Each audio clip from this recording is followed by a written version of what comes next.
Hi hello friends, welcome back to our channel friends techies. இன்றைக்கி நம்ம சேனலில் தவளை எப்படி க்ளீன் பண்ணுறது தான் பார்க்குறோம்.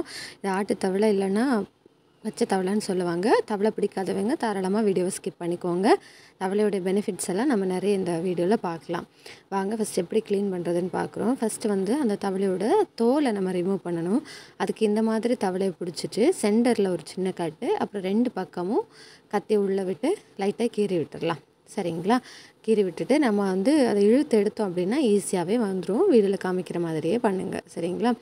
என்னடா தவளை சாப்பிட்றாங்களே, இதில் என்ன தான் நல்லது இருக்குது அப்படின்னு சொல்லிட்டு கூகுள் பண்ணி பார்த்தா இதில் அவ்வளோ பெனிஃபிட்ஸ் இருக்குங்க. எங்கள் ஊர்லெல்லாம் தவளையை பிடிச்சோம் அப்படின்னா அது சூப் வச்சு இல்லைனா சிக்கன் ரெடி பண்ணுற மாதிரி ரெடி பண்ணி சின்ன பிள்ளைங்களுக்கு கொடுப்பாங்க. ஏன் அப்படின்னா நல்ல மெலிசாக இருக்கிற பிள்ளைங்கள்லாம் இதை சாப்பிட்டா அவங்களுக்கு உடம்புக்கு நல்லதுன்னு பெரியவங்க பண்ணி கொடுப்பாங்க. அப்புறம் சரி என்ன தான் பெனிஃபிட்ஸ் இருக்குதுன்னு கூகுளில் பார்த்தோன்னா நிறைய பெனிஃபிட்ஸ் இருக்குதுங்க. நிஜமாகவே என்ன அப்படின்னா ஒரு சில கேன்சர்ஸை க்யூர் பண்ணுறதுக்கான தன்மை இதுக்கு இருக்குது. அதே மாதிரி இந்த தவளையோட சூப் குடிக்கிறதுனால ஆண்மை குறைவு இருக்கிறவங்களுக்கு சரியாகும், மென் இம்பார்ட்டன்ஸ் சரியாகும் அப்படின்னு போட்டிருக்காங்க. அப்புறம் ஹார்ட் டிசீஸ்னால் வர ஊண்டு சரியாகும் அப்படின்னு போட்டிருக்காங்க. ஆஸ்மா பிரச்சனைக்கு இது நல்ல மெடிசன் அப்படின்னு போட்டிருக்காங்க. இன்னும் நிறைய பெனிஃபிட்ஸ் இருக்குது. சரிங்களா?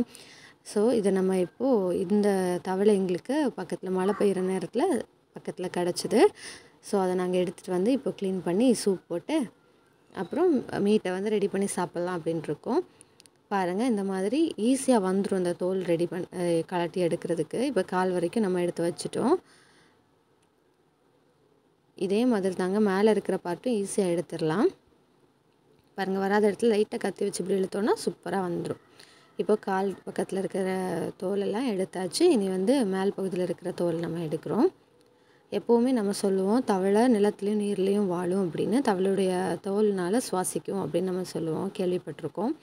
ஆனால் இந்த தவளையை இதில் ஒரு விஷயம் இருக்குது. என்னென்னா நம்ம இந்த தவளையோட தோலையெல்லாம் எடுத்துகிட்டு அதுக்கப்புறமா அதோட குடல் பகுதியை எடுத்துகிட்டு விட்டால் கூட சில நேரம் உயிரோடு இருக்கிற தவளையை அப்படி இருந்துச்சுன்னா அது என்ன ஆகுமானா தண்ணியில் நீந்துறதுக்கான சக்தி இருக்குது. அது ஏன் அப்படின்னா அதோடைய உடம்பில் இருக்கக்கூடிய ஒரு 4 நரம்புனால தான். அதை நம்ம கட் பண்ணும்போது பார்க்கலாம். சரியா? கண்டிப்பாக அதை ரிமூவ் பண்ணிவிட்டு தான் நம்ம சமையல் பண்ணணும். ஸோ இப்போ மொத்த தோலையும் ரிமூவ் பண்ணியாச்சு. காலை தனியாக கட் பண்ணி எடுத்துக்கலாம். அப்புறம் கையையும் கட் பண்ணி எடுத்துக்கலாம்.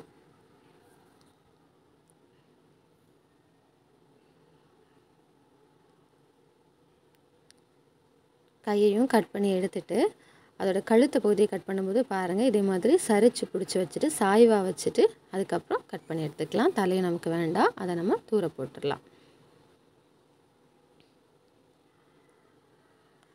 இப்போது அதோட குடல் பகுதியை நம்ம ரிமூவ் பண்ண போகிறோம். பாருங்கள், இதே மாதிரி ஒரு கட் கொடுத்துட்டு கையை வச்சு லைட்டாக கீறி விட்டோன்னா அதோட மொத்தமும் கலந்து வந்துடும். உள்ளே இருக்கக்கூடிய குடல் பகுதியை நம்ம ரிமூவ் பண்ணி போட்டுடலாம். வேண்டாம் அது.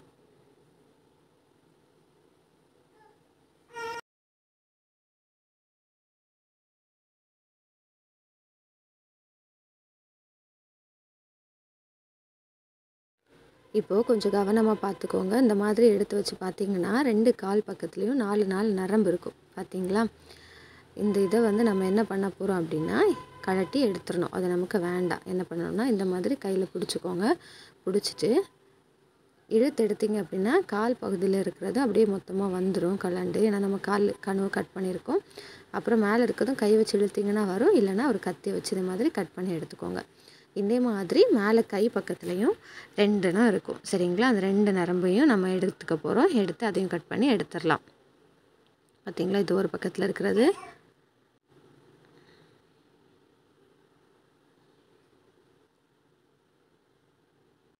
இதே மாதிரி இன்னொரு பக்கமும் இருக்குது, அதையும் எடுத்துடலாம்.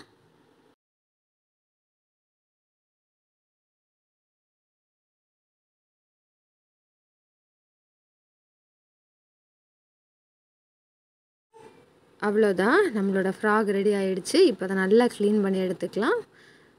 நல்லா நீட்டாக க்ளீன் பண்ணி எடுத்துகிட்டு கட் பண்ணி நம்ம சூப் ரெடி பண்ண வேண்டியதுதான். சூப்னாலும் சரி இல்லை குழம்புனாலும் சரி வைக்கலாம். அதை சூப் வைக்கிறது எப்படி, குழம்பு வைக்கிறது அப்படின்ற வீடியோவை நம்ம நெக்ஸ்ட்டு பார்க்கலாம். சரிங்களா? தேங்க்யூ ஃபார் வாட்சிங். உங்களுக்கும் அது கிடைக்கும் அப்படின்னா கண்டிப்பாக ட்ரை பண்ணுங்கள். இதோட டேஸ்ட் எப்படி இருக்கும் அப்படின்னா நம்ம சிக்கனும் ஃபிஷ்ஷும் கலந்த டேஸ்ட்டில் தான் இருக்கும். பிள்ளைங்களுக்கெல்லாம் உடம்புக்கு ரொம்ப நல்லது. ஆஸ்மா பேஷண்ட்ஸ் இருந்தாலும் கிடைக்கும்னா நீங்கள் சமைச்சு கொடுக்கலாம் கண்டிப்பாக. Okay friends, bye. Thank you for வாட்சிங். நெக்ஸ்ட் வீடியோவில் எப்படி குழம்பு வைக்கிறதுன்னு பார்க்கலாம்.